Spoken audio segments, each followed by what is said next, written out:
That refresh you've been putting off until the right deal came along? It's here! Wayfair's Black Friday and July sale is happening now, so you can finally get the style you've been waiting for less. Get up to 80% off area rugs and up to 60% off outdoor and bedroom furniture. Shop Wayfair's huge selection of styles and find the piece to fit your style, budget, and space. Plus, free shipping. Black Friday in July ends July 27th. Shop today at wayfair.com. Wayfair, every style, every home. So it'd be like if my drunk neighbor is shooting off his guns on a Sunday afternoon and I go over to his house to see what's going on, and he like gets out a 6-pack and says, "Come on, let's have a couple beers." It would be like you showing up with a gang and him feeling like he doesn't have any choice but to open the door for you. Good context. You've reached American History Hotline. You ask the questions, we get the answers. Leave a message. This is an iHeart podcast. Guaranteed human. What's up, fam? It's sports journalist Ari Chambers. Hey, what's up, y'all? It's your girl, Sam J. And we're the hosts of Everyone Watches Women's Sports, a new podcast from Together. We're breaking down the biggest headlines, the viral moments, and the stories everyone's talking about across women's sports. From game-changing performances to culture-shifting conversations, we'll give you our takes, our debates, and a few laughs along the way. Because everyone watches women's sports. Listen to Everyone Watches Women's Sports on the iHeartRadio app, Apple Podcasts, or wherever you get your podcasts. Joy is essential, and it's also elusive. But now, there's a new and exciting way to start your journey toward a more joyful existence. Joy 101. It's a new podcast hosted by me, Hoda Kotb. If you're craving inspiration to maximize your joy, tune into these candid, uplifting, and moving on-air chats. Open your free iHeartRadio app, search Joy 101, and listen now. Joy 101 with Hoda Kotb is presented by CVS. My first guest is Paris Hilton, Shakira, Luke, and Yerin. Have surprises? Many surprises. Welcome to the Sweet 305 podcast, where the group chat comes to life. What up? You're the only person I know that loves a yellow Starburst. It's lemonade. This is Sweet 305. Here, oversharing is encouraged. Listen to Sweet 305 with Lele Pons on the iHeartRadio app, Apple Podcast, or wherever you get your podcasts. Hey everyone, it's the Jonas Brothers. This week on the podcast, Hey Jonas, we're hanging out with Michael Bublé. After Kevin's recent interesting confession about Michael, we figured there's only one thing to do. We must invite Michael Bublé on the podcast, and we want to know what's on his Sexy Time playlist. You know, I did an interview, and they're like, have you heard about this Jonas Brothers thing? And they were like, what did you think of it? And I was like, well, I mean, it's reciprocal. We talk about Kevin's confession, Michael's reaction, and a whole lot more. Our conversation with Michael Bublé is out now. Listen to Hey Jonas on the iHeartRadio app, Apple Podcasts, or wherever you get your podcasts. 30 years ago, an island off Manhattan almost brought down New York City. Who will you trust? Your friends and neighbors? Or will you trust the people 5 miles overseas? This is a story about neighbors turning on each other and what happens when a forgotten place decides it's had enough.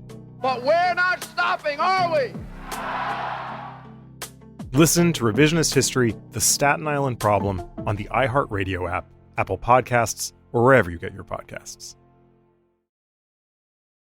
Hey there, American History Hotliners. Bob Crawford here, thrilled to be joining you again for another episode of American History Hotline, the show where you ask the questions.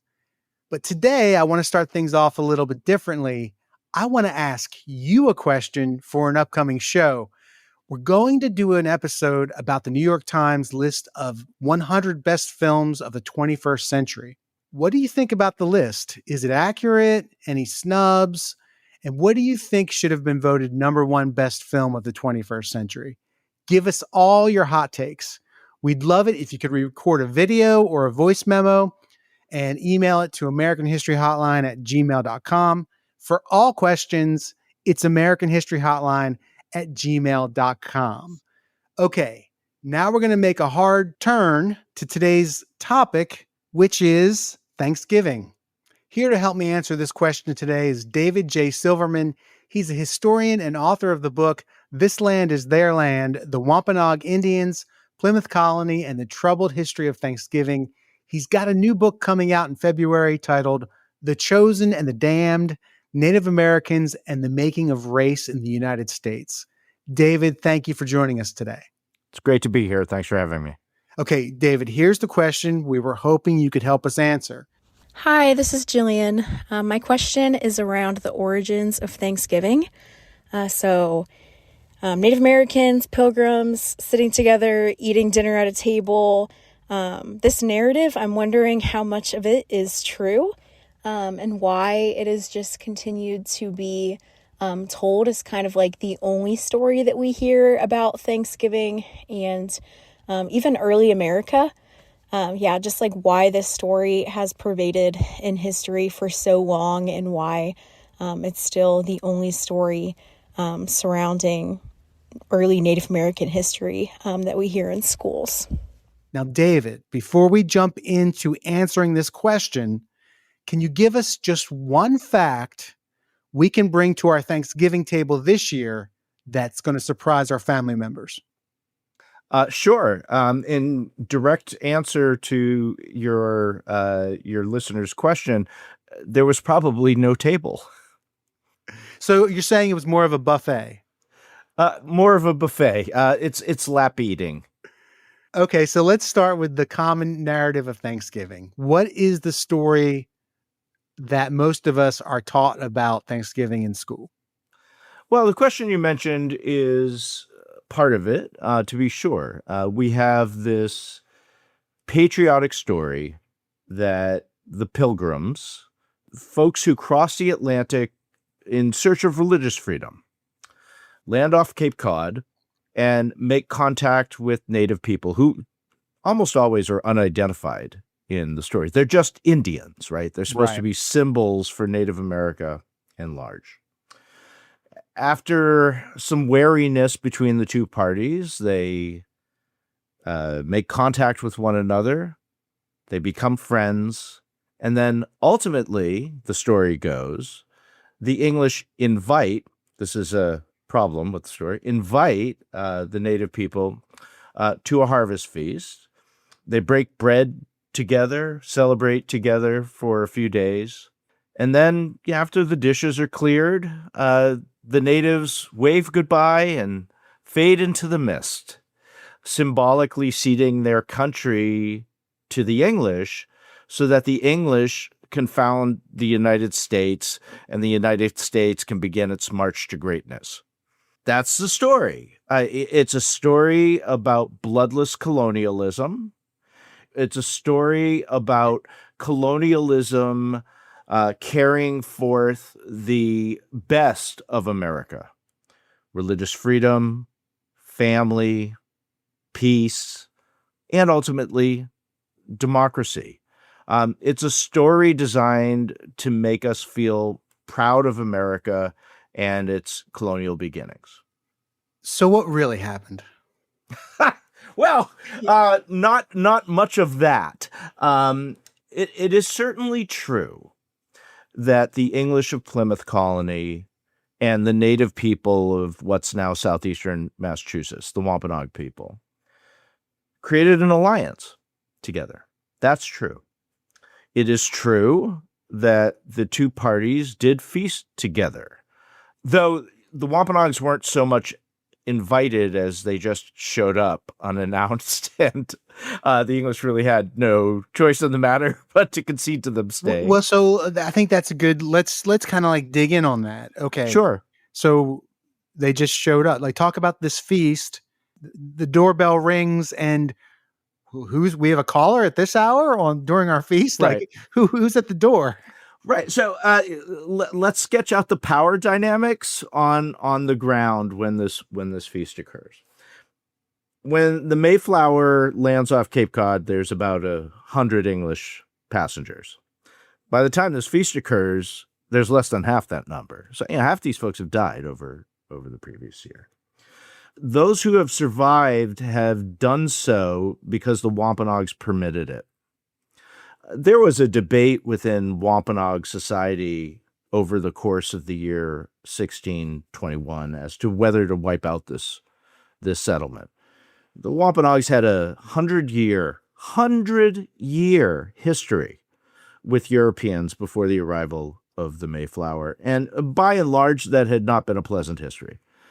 It had been a history of European explorers enslaving native people, ferrying their captives across the ocean, for sale into bondage.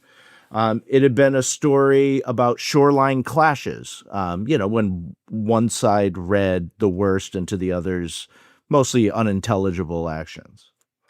But the Wampanoags, when the Mayflower arrived, are in a very, very difficult spot for two reasons. One is they had suffered a terrible epidemic between 1616 and 1619, almost certainly introduced to them accidentally, but introduced to them by Europeans. And this disease, we don't know the name of it.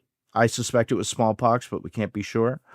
It wiped out a sizable number of the Wampanoag people. And when I say sizable, I'm not talking about COVID numbers. Mm-hmm.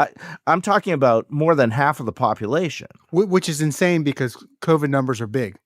Right. But, our societal death rate from COVID was less than 1%. And you saw, we all experienced what that did to our society. In this case, and we knew what it was, right? We had a name for it, and we had means to combat it. Just not everyone took advantage of those means, but we had means to combat it, and so on and so forth.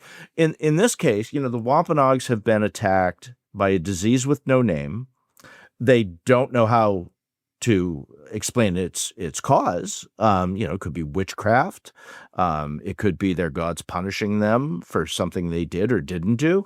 They simply don't know. What they know is that their kin are dying all around them. And we don't have exact numbers as to how many people died. We have a very kind of general numbers. But here's what I can tell you. The English say that when they arrive in this part of the world, they encounter village sites that are covered with skeletons. Yeah, in other words, the people died where they were, and the living were so terrified of what was happening, they fled the scene, which means a lot because Native people were diligent about caring for the remains of their dead. Okay, so the Wampanoags have been depopulated. So that's the first problem. The second problem is their Narragansett enemies to the west have not been depopulated. And the Narragansetts take advantage of the Wampanoags' weakness to reduce them to the status of tributaries. So when the English arrive, the Wampanoags have a choice to make. Do they, based on this previous 100 years of hostility, wipe out these strangers and eliminate the potential danger that they pose to Wampanoag people? Or, and this is the choice that their leader, Usamiquin or Massasoit, finally makes, do they try to ally with these folks and take advantage of their firearms, their swords, their knives, their hatchets, and all the other goods that they have that are of appeal to Native people? That's the choice they make. That is the context that leads to the first Thanksgiving. It is not a matter of the natives just happen to be friendly. They are in a desperate position, and they're making a strategic decision for their own preservation. So from the reading I've done recently, Native Nations, Kathleen Duvall, and a few other books, one of the biggest revelations for myself personally, having a blind spot with Native American history, is that many Native American tribes thought to themselves when the Europeans were coming, how can this work for us? Like, how can we use them? Like, are there ways that we can use them for our aims? And so it sounds like what you're telling me is that the Wampanoag saw this possibility of an alliance to actually, protect them from their enemies, from another tribe. That's exactly right. We have a tendency, or at least, the public has a tendency in some circles to characterize the European arrival in North America as an invasion. And that's understandable. In Central and South America and the Caribbean, the Spanish conquest was just that. It was a military invasion, right? And what's more, eventually in North America, once Europeans have a beachhead on the continent, they do start conquering native territory. But with very few exceptions, the first colonies are only there at the sufferance of native people. Native people could have wiped out almost all of these places if they had wished to do so. Generally speaking, they did not wish to do so. Not at first. They would learn that these people posed an existential threat to them. They can't see that at the beginning. One of the things we have to understand when we're accounting for native people's actions is that they don't see themselves as a single group of people. They don't see themselves as Indians or Native Americans or indigenous people or any other general category of that sort. They are divided into hundreds of different polities. And these polities usually are no larger than 20 or 30,000 people. And they're constantly at odds with one another. So they're constantly seeking advantage against other tribes. When the Europeans arrived, well, that's your advantage, right? You can get their military wares. You can get other trade goods that will help you attract more followers to your group. And you can try to enlist their soldiers in your cause. And that is precisely what one native group does after another after another. So the Wampanoag and the Plymouth settlers sign a peace treaty. So what is this treaty all about, and how long does it last? Well, it depends who you ask. And one of the things that we as an American society have not done very well over the course of centuries is ask what the Wampanoags thought this peace treaty was all about. Now, I can remember firsthand being assigned this peace treaty as one of the earliest primary source documents assigned to me in school. And, we went through each provision of the treaty, and never once did the teacher think to ask us as students, how might the natives have interpreted these clauses? So I'll give you an example of what we're talking about. So there's a provision in this peace treaty, right? Some of this stuff you can take at face value. We won't attack each other. Okay, I think it's safe to assume the Wampanoags agreed to that. If we're attacked by another party, we'll come to one another's aid. Okay, that sounds exactly right. We'll have trade with one another. Okay, but here's where it gets tricky. Now the Wampanoags are subjects of King James. Well, the Wampanoags don't have a word for subject. They don't have a word for it. It's not a concept to them. They have no idea who King James is. Who's this guy on the other side of the ocean? There's simply no possibility that even if they said, "Oh yeah, sure, we subject ourselves to King James," that they understood what that meant. Is there any way for us to know the story from the Wampanoag side? Is there other primary source documentation from the Wampanoags? Here's what we can do. We can judge what the treaty said versus the way the Wampanoags behaved after the treaty. And the Wampanoags, after the treaty was signed, did not behave like they were subjects to the King of England. What's more, the treaty says that if the Wampanoags commit any crimes against the English, they will turn over the accused to English justice, which is preposterous. The English are guests in Wampanoag country. The Wampanoags are not guests in England. The notion that they would turn over any members of their community to a foreign people's mode of justice is simply nonsense. And how do we know that? Well, for the next 50 years, whenever the English demand the Wampanoags to turn over accused wrongdoers, they always say no. And when the English finally push the issue, the two sides go to war. Native people Native people are sovereign in their own land. They're not going to sign over their sovereignty to a group of 50 people. So getting back to the first Thanksgiving, as the popularly told patriotic tale. Now, with all this in mind, now we have all this context. Talk about this feast. Sure. So, the English have been on the brink of starvation since their arrival. They arrive late in the year. It's too late to plant. So they have to survive on whatever supplies they brought, whatever they can scrub up in the cold of a New England winter, and whatever they can trade for or receive as gifts from native people.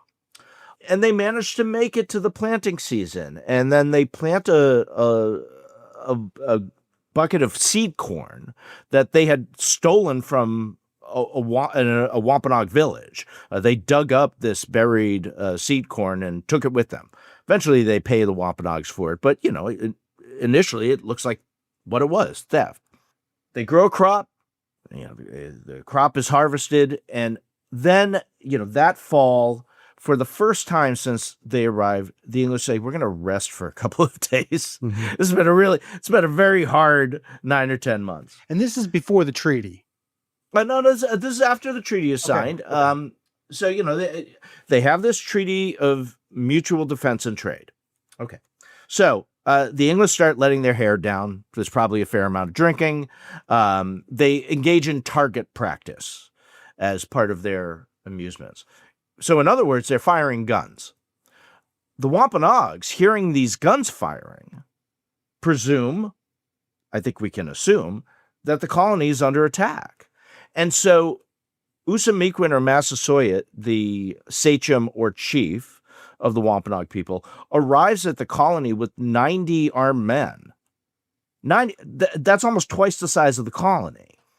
In almost any other colonial context, a group of 90 native warriors showing up at a colony would have produced a bloodbath. Someone would have gotten trigger happy and everything would have gone wrong. That's not what happens here. Enough trust had been cultivated between the two sides that instead of firing on one another, the Wampanoags stay. And they contribute some venison to the meal, and the two parties feast together. That's this first Thanksgiving. So it's like the Wampanoags show up, they're like, what's all this ruckus? And the settlers are like, it's a party. Come on. Right. It's like an 80s music video. Right. And so they crashed the party. And so, let's be clear. It's not like they received a written invitation to this event, which is, kind of how the story is normally told here. So it'd be like if my drunk neighbor is shooting off his guns on a Sunday afternoon and I go over to his house to see what's going on, and he like gets out a 6-pack and says, come on, let's have a couple beers. It would be like you showing up with a gang and him feeling like he doesn't have any choice but to open the door for you. Good context. What's up, fam? I'm sports journalist Ari Chambers. Hey, what's up, y'all? It's your girl, Sam J. And we're the hosts of Everyone Watches Women's Sports, a new podcast from Together and iHeart Women's Sports. Because let's be real, women's sports is giving us way too much to talk about these days. The highlights, the rivalries, the breakout stars, the moments that take over your entire timeline. And the conversations that start during the game and somehow keep going all week. Every week, we're breaking down the biggest stories across women's sports. We'll give you our takes, our debates, and probably a few disagreements. We'll talk to athletes, celebrate big moments, and get into what's happening on and off the field, court, track, and beyond. Because we're not just interested in what happened, we're interested in why everyone's talking about it. Because everyone watches women's sports. So if you're already a fan, or you're just getting into the game, there's a seat for you right here. Listen to Everyone Watches Women's Sports on the iHeartRadio app, Apple Podcasts, or wherever you get your podcasts. Hey, I'm Hoda Kotb, host of the podcast Joy 101 with Hoda Kotb. Okay, if you know me, you know this. I'm always searching for inspiration, for support, and useful tools to help maximize joy. So this podcast lets us uncover all of that together. We're going to have these meaningful conversations with the world's most fascinating people, like when actress Olivia Munn shared how she overcame fierce health challenges that she never saw coming. I've gone through breast cancer and then helped my mother through breast cancer, and that was more difficult. There's a lot of people who understand postpartum depression. I was not prepared for postpartum anxiety. Olympic champ Shawn Johnson revealed why she had no choice but to be a gymnast. There was something about gymnastics that was intoxicating to me. It's given me a belief that we all have one of those treasures inside of us. We just have to find it. Listen to Joy 101 with Hoda Kotb on the iHeartRadio app, Apple Podcasts, or wherever you get your podcasts. Hey everyone, it's the Jonas Brothers. This week on the podcast, Hey Jonas, we're hanging out with the one, the only, and the one, Michael Bublé. You guys, I'm genuinely a huge fan. Like, it's funny, you know, I made a whole thing about doing this TikTok where I got you guys to sign the guitar, but right. It was real. Like, we listen to in the car all the time. Like, it literally is hanging up with all your signatures. Wow. I am so honored. After Kevin's recent, let's call it interesting confession about Michael, I had a feeling this wasn't going to be going away. We figured there's only one thing to do. We must invite Michael Bublé on the podcast, and we want to know what's on his Sexy Time playlist. You know, I did an interview, and they're like, have you heard about this Jonas Brothers thing? And they were like, what did you think of it? And I was like, well, I mean, it's reciprocal. Like, what a man got to do? What a man got to do?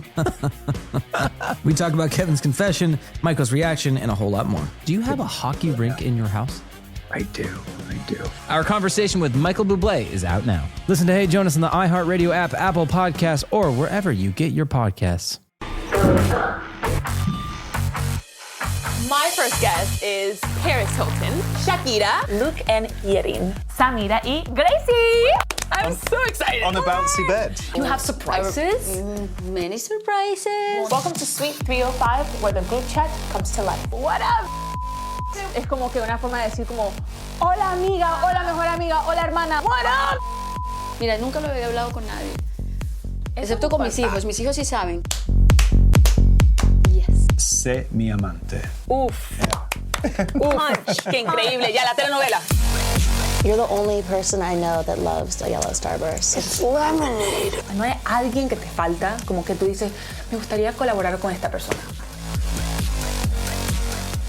This is Suite 305. Listen to Suite 305 with Lele Pons as part of my Cultura podcast network on the iHeartRadio app, Apple Podcast, or wherever you get your podcasts. I'm Jake Brennan, and on my podcast, Disgraceland, I tell the stories behind music's biggest names, the moments that shaped them, haunted them, and changed music history forever. Like how the story of the Foo Fighters and Dave Grohl isn't just about music. Imagine that. You're in the biggest band on the planet, as Dave Grohl was in 1994 in Nirvana. And the phone rings, and you learn that your singer, your friend, the reluctant voice of a generation, Kurt Cobain, is dead. This is a story of fame, pressure, friendship, and the weight of fulfilling your destiny. Learn more about the moment everything changed.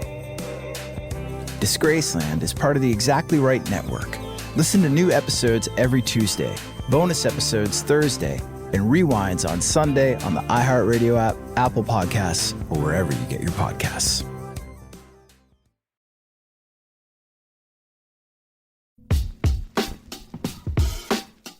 This is American History Hotline. I'm your host, Bob Crawford. Today, my guest is David J. Silverman. He's a historian and author of the book, This Land is Their Land, The Wampanoag Indians, Plymouth Colony, and the Troubled History of Thanksgiving.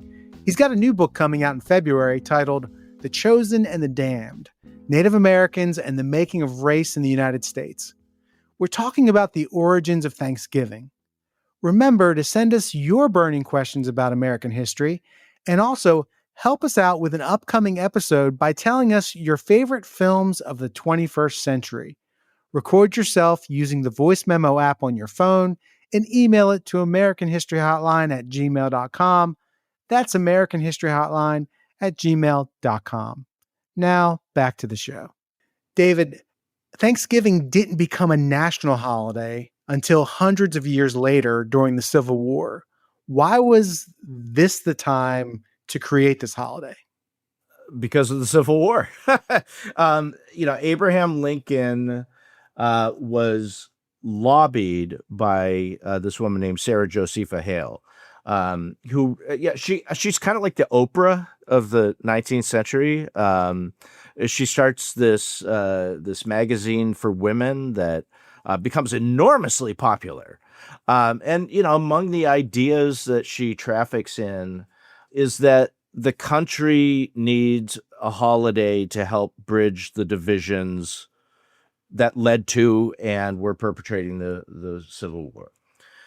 Thanksgiving is that idea. Now, Thanksgiving had been a Yankee holiday. So the only way you were going to get Thanksgiving declared as a national holiday was for the South to have seceded when that announcement is made. And, so Lincoln, in the spirit that this idea was proposed, takes it up and declares the holiday. Up until this point, New Englanders had celebrated days of Thanksgiving really since the 17th century. And it had been an English tradition too. So let's be clear, this is not a tradition that begins in New England. It stretches back into the mists of time on the other side of the ocean. Let's be clear too, almost every Native American group has days of Thanksgiving. People all over the world have days of Thanksgiving. So, targeting which one was first is really hard. But whereas in the colonial period, days of Thanksgiving were haphazard, they would be announced by the government depending on the circumstances of the time. So if there was a victory in war, the end of a drought, what have you, the government would say, okay, we're going to hold the following day as a day of Thanksgiving. Over time, the day became standardized. And eventually people began celebrating these days of Thanksgiving when you closed your account books for the year, usually late fall. That was a time to celebrate. So that becomes part of the routine. But let's be clear, during that period, during the 17th century, the 18th century, all the way into the 19th century, up till nearly the time that Lincoln makes this declaration, nobody associated the Thanksgiving holiday with Pilgrims and Indians. So how did this happen? How was that connection made? It's a couple of different ways.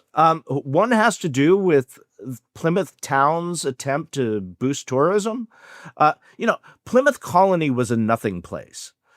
It's a underpopulated, economically marginal colony where really it's only important for two reasons. One is it's the first English colony in the Northeast that survives.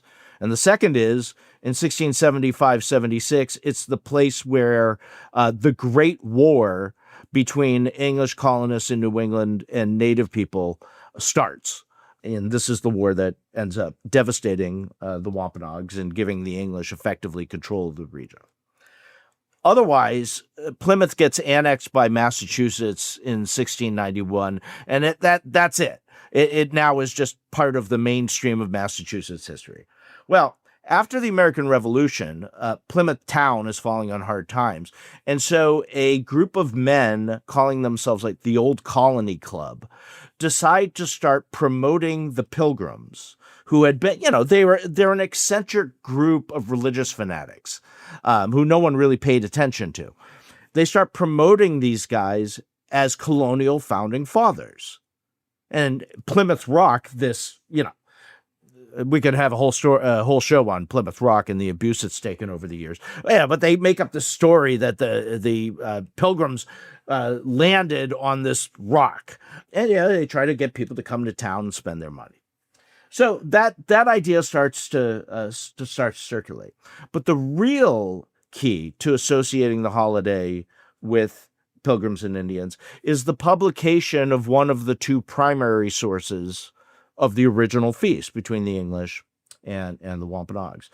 The source is now called Mort's Relation. It's a co-authored piece by Edward Winslow, who was a key figure in early Plymouth Colony, and William Bradford, who was governor of the colony for a long time. In this account, there's one paragraph about this feast. Likewise, in Bradford's account of Plymouth Plantation, called Of Plymouth Plantation, there's a couple of lines about the feast. Really not a big deal. But the guy who edited this primary source, he's a minister named Alexander Young, he adds a footnote to this section. And he says in the footnote, this was the first Thanksgiving, the harvest festival of New England. To my knowledge, or to the knowledge of anyone else who has studied the issue, no one had ever proposed this idea before. So what year was that? 1841. 1841. So, we're now 220 years after that supposed first Thanksgiving. Now, look, I'm a historian. I work with footnotes. No one other than fellow historians read footnotes. But somehow this footnote took hold. Enough people read it, especially people in power, orators, politicians, and the like, that the idea started to get trafficked around, so that by the time that Lincoln makes his pronouncement that Thanksgiving will be a national holiday, the notion that Thanksgiving began with Pilgrims and Indians had begun to capture the public imagination. From that point forward, the tie between the holiday and the mythical Pilgrim and Indian story gets propagated by schools. Public schools would regularly hold, and I can remember being in one of these things, Thanksgiving pageants in which they have the kids dress up like pilgrims and Indians and reenact what people imagine that feast to be. By the way, I was a tree in the play. So it tells you something about my acting abilities as a child. But these pageants became standard fare, especially in the North, until very recent times. In Plymouth today, there's a plaque that commemorates a national day of mourning every Thanksgiving. Tell us what that's all about. Right. So once the holiday of Thanksgiving gets tied to the Pilgrim and Indian story, it becomes the major story that white Americans tell themselves about the role of Native people in the country's past. Yeah, and it's a bedtime story. It's a fairy tale of colonists and Native people making friends, and Native people conceding to their own dispossession, right? Which is patent nonsense. Colonial America is a bloodbath. Quite frankly, you can narrate the history of colonial America as one colonial Indian war after another, after another, after another. Because colonists want native land without Native people on it. Full stop. And Native people aren't going to concede to any such agenda. So it's a war. So Native people in the country have to listen to this idea year after year after year. And let's be clear, these Thanksgiving pageants that I mentioned, these are performed in Native American boarding schools, right? This story is propagated to Native kids in Native American boarding schools, never mind to Native kids who are in majority white schools all around the country. I have heard firsthand testimony from multiple Wampanoag people about what it's like to be a school-age child in a classroom where a teacher is promoting this nonsense. And almost invariably, they say, it's followed up by some kids saying, well, where are the Indians? And the teacher saying, oh, well, they're all gone. Even as there's a Wampanoag kid sitting right there who the teacher can't conceive of as Indian because the kid doesn't fulfill the stereotypes of Native people that Hollywood has been trafficking in for the last 100 years. So it's fairly obvious why there's only one version of this story of Thanksgiving. Right. So fast forward to the year 1970. We're in the middle of the Civil Rights Movement. We're in the early days of the Red Power movement, in which Native activists around the country begin protesting for their own rights and dignity. And there's a Wampanoag activist named Frank James who says, I've had it with this. He's a student of history. He had been asked to speak at a statewide Massachusetts commemoration of the founding of Plymouth Colony. And when he submitted his speech for review, the white organizers wouldn't accept it. They said it was too provocative. So he said, to hell with this. I'm gonna have my own event. I'm going to deliver the speech. Mm-hmm. And he called the event the National Day of Mourning. And he held it in Plymouth town on a hill overlooking Plymouth Rock and a replica of the Mayflower, right near a statue of Massasoit or Usamequin. And, what did he say in the speech? It's not all that provocative. Fundamentally what he says is, look, I know for you white folks, this is a day of celebration, right? The beginning of what you consider to be your civilization.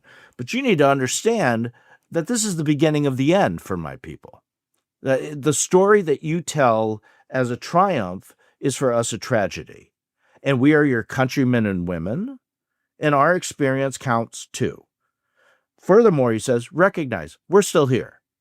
We haven't gone anywhere, and we still have sovereign rights that we're trying to defend. Since that time, this event has grown into an annual tradition, and Native people from all over the country, and indeed all over the world, show up at this National Day of Mourning rally in Plymouth town. For some Native people, and Wampanoags especially, they now, instead of holding a day of Thanksgiving, hold a day of mourning. Some people do both. And some people have no use for the day of mourning and hold just a traditional Thanksgiving. There's a range of ways that Native people honor this event, but it has become such a big deal that Plymouth town now has that plaque that you mentioned. We celebrate Thanksgiving, we try to, as a day of coming together. And it seems in recent years that it's no longer settlers and Native Americans. It's now one part of the family who harbors certain political views versus the other part of the family who harbors, opposite political views. Is there a way we can, in your opinion, capture this day and this idea of coming together to create peace amongst, honor the Native Americans who were here first, who suffered horrible abuses at the hands of Europeans, and also learn to love our family members who we really disagree with? Sure. I'm not the guy to proffer up solutions for the very deep and substantive political divisions in our society. But let me observe this basic point about those divisions. On the right, there's a belief that the purpose of a history education is to cultivate patriotism, right? So in other words, history is supposed to be in the service of political aims. I'm a professional historian.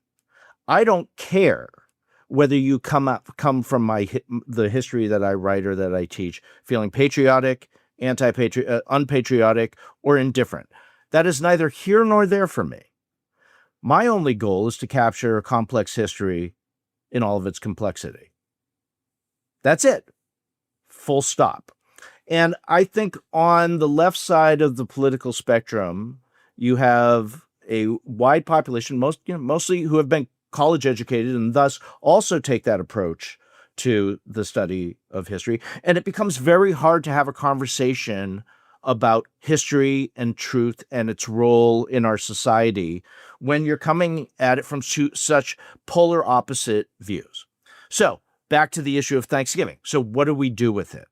Look, I am all in favor of getting together with family and friends and offering thanks for what's good in our lives. I think we should do it more often than just once a year.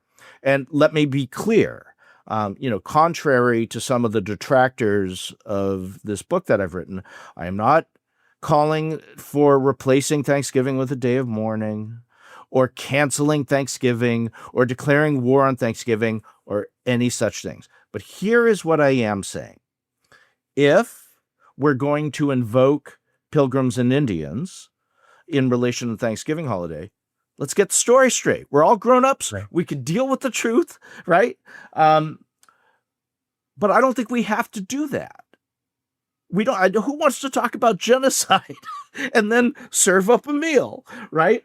How about we go back to the original Thanksgiving, which didn't invoke Pilgrims and Indians at all, and just focus on family and friends and what we're grateful for in our lives. The myth of the first Thanksgiving is just that. It's a myth. It is not true. What's more, it's an untruth that is deeply insulting to our indigenous countrymen and women. And they've suffered a lot for the creation of this country. They shouldn't have to revisit it every single year.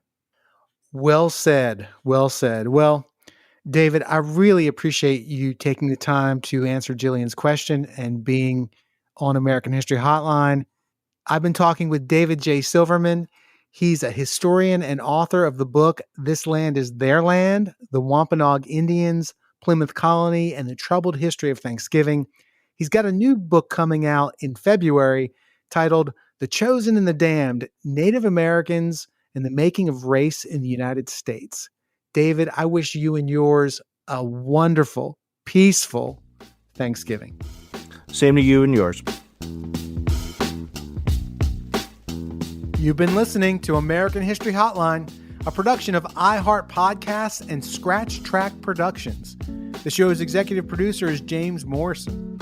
Our executive producers from iHeart are Jordan Runtaw and Jason English. Original music composed by me, Bob Crawford. Please keep in touch. Our email is americanhistoryhotline@gmail.com. If you like the show, please tell your friends and leave us a review in Apple Podcasts. I'm your host, Bob Crawford. Feel free to hit me up on social media to ask a history question or to let me know what you think of the show. You can find me at Bob Crawford Base. Thanks so much for listening. See you next week.